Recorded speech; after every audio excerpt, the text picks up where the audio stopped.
SaMASZ for probably coming up 7 years now when they first come into the country.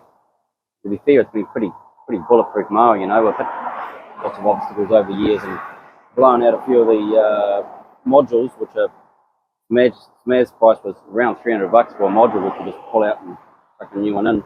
Last year I went and bought the new Claas centre pivot mower, which is very similar to these in configuration. The Claas is a real good mower, to be fair, but prices are almost double. You know, the modules are around, last time I bought one, around $1,100.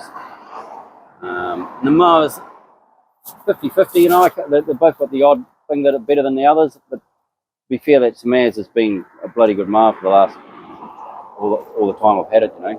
The frame hasn't cracked, it's been pretty bulletproof.